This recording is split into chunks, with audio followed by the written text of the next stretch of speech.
Hello दोस्तों, welcome to ICM channel. आज हमसे डिस्कस करने वाले हैं दो स्टॉक के बारे में। पहला आपका होने वाला है आईआरसीटीसी और दूसरा आपका होगा टाइटन। तो इस वीडियो को जरूर से अंत तक देखो, लेकिन उससे पहले आप इस चैनल को सब्सक्राइब कर सकते हो और इस वीडियो को लाइक करना यदि आपको ये वीडियो पसंद आए। तो चलो फिर डिस्कस करते हैं पहले आईआरसीटीसी के बारे में। अब देखो, आईआरसीटीसी में जो है ना, जब से स्टॉक स्प्लिट देखने को मिला है उसके बाद से ये स्टॉक लगातार ही गिरावट में देखने को मिल रहा है। और यहाँ पे बहुत सारे आपको एक्सपर्ट ने बोला कि 800 का सपोर्ट जोन है, 700 कुछ का सपोर्ट जोन है, लेकिन स्टॉक यहाँ पे आपको लगातार कमजोर होते हुए दिखाई दे रहा है। और यहाँ तक कि मैंने भी आपको बोला था कि यहाँ पे 600 का एक स्ट्रॉन्ग सपोर्ट था जो ब्रेकडाउन आपका हो चुका है, लेकिन यहाँ पे सपोर्ट में क्यों नहीं स्टॉक आपको टिक पा रहा है। और यदि आप चेक करोगे तो नीचे का भी एक सपोर्ट है, ठीक है, जो लगभग आपको यहाँ पे देखने को मिलता है 530 से लेकर 520 के रेंज में। तो हर जगह तो यहाँ पे सपोर्ट है, लेकिन कब तक ये स्टॉक जो है डाउन जाते रहेगा और क्या हम लोग यहाँ पे फंस गए क्या। तो देखो, कोई भी लोग फंसते हैं ना, तो एक चीज़ यहाँ पे जरूर ध्यान रखना है कि कोई भी स्टॉक आगे बढ़ता है तो वो आपका फंडामेंटल बेसिस से ही आगे बढ़ता है और कंपनी का क्या लॉन्ग टर्म का विजन है या फिर नहीं, तो उससे बेसिस से ही हम सब यहाँ पे स्टॉक को बाई करते हैं। तो आप यहाँ पे पहले देख लो कंपनी कैसा या फंडामेंटल है, फिर हमसे यहाँ पे जानेंगे कि क्या इसका टेक्निकल यहाँ पे सही है या फिर नहीं। तो अंत तक देखना, बस आप मुझे यहाँ पे 5 मिनट समय दो। यदि आप जो इस चैनल पे नए जुड़ रहे हो ना, तो आपको फंडामेंटल के बारे में बहुत सारा यहाँ पे नॉलेज होगा। बस आप अपने टाइम का मुझे बस 5 मिनट ही समय दो, ठीक है। तो चलो पहले इसके बारे में कुछ जानते हैं। जैसे कि आप जानते हो कि इस बार के बजट में लगभग जो 10,000 करोड़ का, ठीक है, 10,000 करोड़ का यहाँ पे बस आपको रेलवे में ही फाइनेंस होते हुए दिखाई दे रहा है, यानी बजट में। और ये आप जान रहे हो कि वंदे भारत, जहाँ पर लगभग 200-300 वंदे भारत जो चलने का ऐसा यहाँ पे आपको ऑर्डर भी जो देखने को मिल रहा है, तो ये लगभग 2-3 सालों में। और इससे क्या होगा, कैटरिंग का बिजनेस कंपनी का लगातार बढ़ते हुए आपको दिखाई देगा, टूरिज्म का। और यदि चेक करोगे तो नए नए यहाँ पे आपको जो टूरिज्म बिजनेस ही आपको ओपन होते हुए दिखाई, यानी कि जो नए नए ट्रेंड भी आपको चालू होते हुए दिखाई दे रहा है। जो देख रहे हो कि यहाँ पे IRCTC to soon run tourism special Bharat Gaurav train. तो बस मेरा मेन पर्पस क्या है ना, कि आपको डरना नहीं है, ठीक है। चलो, आपको यहाँ पे लॉस हो रहा है, लेकिन एक चीज़ आप जान लो कि मैंने जो बताया कि कंपनी फंडामेंटल के बेसिस से ही आपको पैसा डूबता है। तो ये आप जो सोच मत रखो कि कंपनी आपका पैसा डुबा देगी, ऐसा बिल्कुल भी आपको यहाँ पे डरना नहीं है। और जो लोग पैनिक क्रिएट कर रहे हैं ना, उनसे आप थोड़ा दूर हो जाओ, क्योंकि अक्सर लोग क्या करते हैं कि एक अच्छे कंपनी में पैनिक बनवा कर आपको यहाँ पे सेल करवाते हैं, और वही चाहते भी बहुत से लोग। तो ऐसा गलती आपको बिल्कुल भी नहीं करना है। चलो, इसके ज़्यादा हम टाइम वेस्ट नहीं करेंगे, पहले कंपनी के बारे में फंडामेंटल आप जान लो। तो आरओसी, ठीक है, यानी कि रिटर्न ऑन कैपिटल एम्प्लॉयड। अब देखो इसका मतलब क्या है, तो इसका मतलब ये होता है कि कंपनी जो अपने पर 100 रुपये लगा रहा है, तो यही 100 रुपये 1 साल बाद जो है बढ़ रहा है या फिर घट रहा है। तो यहाँ पे बढ़ते हुए दिखाई दे रहा है। जो नंबर है आपका 51% का, यानी कि कंपनी का 100 रुपया बढ़कर हो जाता है 151 रुपया। अब आप कैसे पहचानोगे कि ये जो आरओसी का नंबर है और साथ जो आपका आरओई का नंबर है वो यहाँ पे सही है। तो किसी भी कंपनी का जो है आरओसी और आपका जो आरओई दोनों ही 12% के ऊपर होना चाहिए। और जब यहाँ पे चेक करोगे तो एक आपका 3x टाइम्स और एक आपका 4x टाइम्स से ज़्यादा आपको देखने को मिलता है। तो ये दो चीज़ आपको ज़रूर यहाँ पे चेक करना है। अब आगे बढ़ोगे तो देखो कंपनी का जो यहाँ पे सेल्स चेक करोगे तो सेल्स में यहाँ पे लगातार बढ़त आपको देखने को मिल रहा है, क्वार्टर भी, और आपका ईयर ऑन ईयर भी एक अच्छा नंबर देखने को मिल रहा है।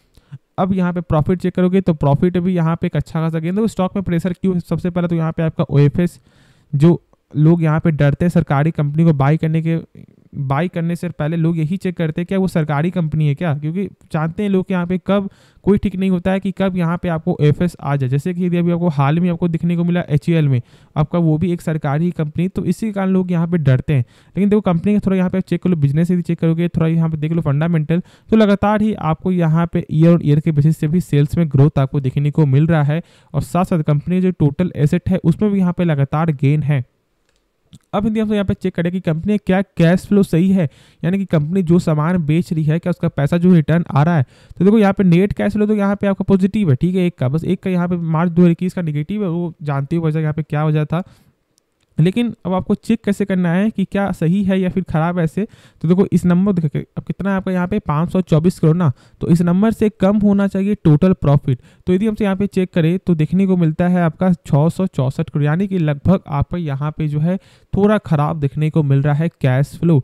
हाँ, लेकिन यदि आप वही से चेक करो यहाँ पे पिछले ईयर के हिसाब से, तो देख रहे हो कि यहाँ पे 248 करोड़ था, ठीक है, लेकिन अभी यहाँ पे कितना है आपका 187 करोड़। तो ये नंबर आपका सही है। अब देखो एक से ना 1 ईयर से ज़्यादा से ये नहीं बोलते कि कंपनी ख़राब है, थोड़ा यहाँ पे कम देखने को मिल रहा है, लेकिन मेरे हिसाब से एक अच्छी कंपनी, क्योंकि देखो जो लगभग सारा फंडामेंटल इस कंपनी का सही, जो बेसिक जो मैंने अभी बताया है, बस कैश फ्लो ही थोड़ा यहाँ पे आपको ख़राब देखने को मिलता है। ख़राब क्या, यहाँ पे थोड़ा कम है। लेकिन अब यहाँ पे जान लो कि क्या टेक्निकल वजह से क्या स्टॉक को बाई करना अभी सही रहेगा। और यहाँ पे आप देख रहे हो कि जो मैंने बताया जो सपोर्ट है वो था सपोर्ट 600 का, और अभी फिलहाल इस सपोर्ट के नीचे ये स्टॉक आपको जा चुका है, और इसलिए मैंने उससे वेट करने का सलाह आपको दिया था, ठीक है।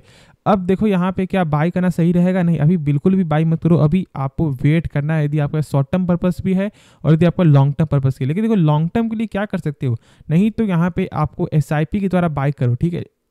एक ऐसा गलती मत कर देना कि पूरा पैसा जो आप यहाँ पे लगाने के लिए सोच रहे हो वो डाल दो पूरा पैसा, नहीं ये गलती अभी बिल्कुल ही मत करो कोई भी स्टॉक में नहीं, क्योंकि मार्केट बहुत ज़्यादा आपका वोलेटाइल है। तो मैं अभी यहाँ पे यही चीज़ आपको जो सलाह दूंगा, किसी भी स्टॉक में आप अभी SIP के द्वारा ही बाई करो। पैसा आपके पास है, ठीक है, तो अभी आप जो है FD भी कर सकते हो, लेकिन फिलहाल स्टॉक में यदि बाई करना है तो आपको SIP के द्वारा ही बाई करो, वही एक सही डिसीजन होगा। तो ये चीज़ आपको जरूर आपको ध्यान रखना है, आपको टेक्निकल विजन से बाई नहीं करना है, और आपका लॉन्ग टर्म पर्पस के लिए भी जो मैंने कहा उस चीज़ को जरूर आपको ध्यान रखना है, यानी कि SIP। तो चलो फिर अब यहाँ पे हमसे नेक्स्ट स्टॉक के बारे में डिस्कस करते हैं। तो बात करेंगे हमसे यहाँ पे टाइटन के बारे में। और देखो टाइटन में जो है ना, जहाँ पे इसका लेवल आपको 2300 तक आपको आ चुका था, वो फिर से यहाँ पे बढ़कर आपको 2500 के पार यहाँ पे जाते हुए स्टॉक दिखाई दे रहा है। हाँ एक चीज़ है कि आप पिछले मार्केट डे में इतना ज़्यादा गेन होने के बाद भी स्टॉक में यहाँ पे कुछ भी जो है आपको तेज़ी देखने को नहीं मिला, या नहीं कि ये एक अच्छा संकेत नहीं माना जाता। तो ये चीज़ आपको जरूर यहाँ पे ध्यान रखना है। लेकिन देखो जानते हो कि कंपनी का यहाँ पे आपको बयान क्या है था कि तनिक्स, ठीक है, जो इनका स्टोर है ना, वो अब यहाँ पे एशिया के बाहर भी आपको ओपन होते हुए दिखाई देगा, और साथ साथ उनका ऐसा मानना है कि 1000 करोड़ रेवेन्यू का यहाँ पे फर्क जो है देखने को मिल सकता है आपका ईयर ऑन ईयर के बेसिस पे। अब आप लोग क्या बोलोगे कि यार बहुत कम नंबर, नहीं एक अच्छा नंबर है, क्योंकि यहाँ पे लगभग 10% प्रॉफिट होता है, तो एक अच्छा खासा प्रॉफिट में गेन देखने को मिलेगा। और जानते हो कि इनका जो मेन जो बिजनेस है वो आपका है ज्वेलरी सेक्टर, और ये चीज़ आपको जरूर ही ध्यान में रखना है।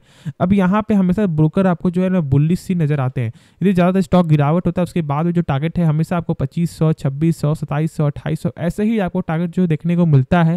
लेकिन क्या हमसे ये टारगेट देखकर क्या स्टॉक को बाय करना सही रहेगा, नहीं ऐसा बिल्कुल भी आप मत करो। कंपनी का टारगेट देखकर स्टॉक को बाई मत करो, खुद से एक बार इसके बारे में जानो समझो, उसके बाद डिसीजन हो। नहीं तो यदि बाई करना भी है आपको तो कम से कम कंपनी का जो पूरा फंडामेंटल यहाँ पे जान लो, जिससे आपको ये समझ में आए कि हाँ यदि कंपनी थोड़ा करेक्ट भी होता है तो आप में पेशेंस लेवल यहाँ पे रहे कि आप समझो कि नहीं मैंने यहाँ पे चेक किया था कंपनी का फंडामेंटल सही है, तो अब जो मुझे यहाँ पे होल्ड करने में कोई भी दिक्कत वाली बात नहीं लगता।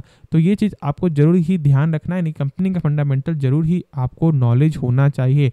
अब देखो इस कंपनी को देख लो फंडामेंटल, जैसे देख लो यहाँ पे ROC यानी कि रिटर्न ऑन कैपिटल एम्प्लॉयड। अब देखो इसका मतलब होता है कि कंपनी जब अपने पर 100 रुपया लगा रहा है ना, तो यही 100 रुपया कंपनी का आपका हो जाता है 1 साल बाद 121 रुपया 40 पैसा। और देखो आप कैसे पहचानोगे कि ये जो ROC है ना और ये जो आपका ROE, ये क्या दोनों नंबर सही है?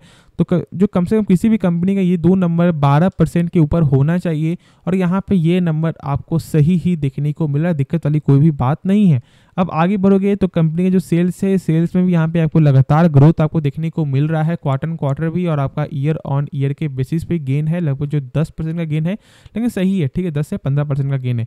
अब देखो यहाँ पे आपका ईयर ऑन ईयर के बेसिस से, तो यहाँ पे करेंट में अभी एक क्वार्टर बाकी है, और उसके बाद भी चेक करोगे तो कितना अच्छा यहाँ पे ग्रोथ आपको देखने को मिल रहा है। अब आगे बढ़ोगे कंपनी के जो टोटल एसेट है तो उसमें भी यहाँ पे लगातार गेन है। हाँ एक चीज़ है कि जो कंपनी का थोड़ा खराब देखने को मिलता है वो है कंपनी का कैश फ्लो, यानी कि कंपनी जो सामान बेच रही है उसका पैसा जो है रिटर्न आने में थोड़ा दिक्कत हो रहा है। जैसे यदि आप चेक कर लो तो मार्च 2022 का यहाँ पे आपको निगेटिव देखने को मिल रहा है, जो हम लोगों को चेक करने का जरूरत ही नहीं है। लेकिन यदि आप वही पहले चेक करोगे, यानी कि 4139 करोड़ से यहाँ पे कम होना चाहिए टोटल प्रॉफिट। तो यदि हमसे यहाँ पे चेक करें तो क्या देखने को मिलता है आपका, लगभग एक सेकेंड थोड़ा दिखा दूँ, हाँ 974 करोड़। तो इसका पहले का यहाँ पे सही था, यानी कि मार्च 2021 का, लेकिन मार्च 2022 का यहाँ पे नंबर सही देखने को नहीं मिल रहा। तो कभी कभी ऐसा होता है कि कभी एक साल में कुछ ज़्यादा यहाँ पे आपको पैसा नहीं आ पाता है तो दिक्कत हो जाता है। लेकिन कंपनी आपका जो ओवरऑल जो है ना, वो यहाँ पे आपको नेट कैश फ्लो यदि चेक करोगे तो आपका यहाँ पे पॉजिटिव ही देखने को मिलता है। तो डर वाली कोई भी बात नहीं, आराम से इस कंपनी में आप यहाँ पे होल्ड बनाकर चल सकते हो। और बाकी देखोगे तो कंपनी का जो प्रमोटर होल्डिंग है वो भी यहाँ पे आपका एक अच्छा अच्छा प्रमोटर होल्डिंग है लगभग 53% का। और आपका फॉरेन का जो यहाँ पे देख लो, ठीक है, आपका एफआईज का स्टेक तो लगभग यहाँ पे आपका लगातार गेन होते हुए ही दिखाई दे रहा है लगभग 3 क्वार्टर से। तो एक अच्छा संकेत देखने को मिल रहा है, डर वाली कोई भी बात नहीं है, आराम से इस कंपनी आप होल्ड करके चल सकते हो। बाकी अब यहाँ पे जान लो कि क्या टेक्निकल वजह से बाई करना सही रहेगा। तो देखो अब यहाँ पे मैं सलाह नहीं दूंगा, क्योंकि देखो मेरा जो टारगेट था 2500 का, वो टारगेट यहाँ पे आपको अचीव हो चुका है। तो मेरे हिसाब से अभी आपको वेट करना चाहिए फॉर द यहाँ पे टेक्निकल। लेकिन लॉन्ग टर्म पर्पज के लिए एक अच्छा स्टॉक है। लेकिन अभी जो मैंने शुरू में बताया कि अभी मार्केट बहुत ज़्यादा आपका वोलेटाइल है, तो आपको यहाँ पे एसआईपी के द्वारा ही बाई करना सही रहेगा। तो होप ये वीडियो पसंद है। बाकी इस वीडियो में आपको कुछ भी सीखने को मिला, जरूर से इस चैनल को आप सब्सक्राइब कर सकते हो और इस वीडियो को लाइक करना यदि आपको ये वीडियो पसंद आए। तो मिलते हैं नेक्स्ट वीडियो में, तो तब तक के लिए धन्यवाद।